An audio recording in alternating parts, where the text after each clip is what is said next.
Hi friends, ఎలా ఉన్నారు అందరూ?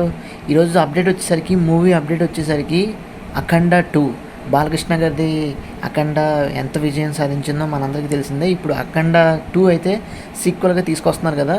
ఈ సినిమాకి ఓటీటీ డీల్ వచ్చేసరికి రికార్డ్ బ్రేకింగ్ చెప్పుకోవాలి. దాదాపు 80+ క్రోర్స్ని అయితే వీళ్ళు ఓటీటీ డీల్ని అయితే తీసుకొచ్చారు నెట్ఫ్లిక్స్ వాళ్ళు. నెట్ఫ్లిక్స్ చాలా అంటే చాలా ఎక్కువగానే ఆఫర్ చేసింది మనకి ప్రొడక్షన్ విషయంలో కానీ, అదేవిధంగా మీరు విఎఫ్ఎక్స్ విధంగా కానీ, సీజీఐ విధంగా కానీ. మీరు అఖండ 2 అయితే టెరిఫిక్గా ఉంది. మీరు చూసినట్లయితే టీజర్ చూసినట్లయితే, గ్లిమ్స్ చూసినట్లయితే చాలా టెరిఫిక్గా అయితే తీసుకొచ్చారు. సో అదేవిధంగా ఈ సినిమాకి ఖచ్చితంగా అన్ని స్టేట్స్లో, మొత్తం ఇండియా ఓవరాల్ యూనియన్ స్టేట్స్ అయితే అన్ని విధాలుగా కూడా అఖండ 2 విట్నెస్ చేయడానికి చాలా ఎక్కువగానే ఆడియన్స్ అయితే ఎదురు చూస్తున్నారు. సో డెఫినెట్గా సినిమా అయితే బ్లాక్ బస్టర్ అయితే అవ్వబోతుంది. నెట్ఫ్లిక్స్ దాదాపు 80 కోట్ల డీల్ తీసుకొచ్చిందంటే నెవర్ బిఫోర్ డీల్.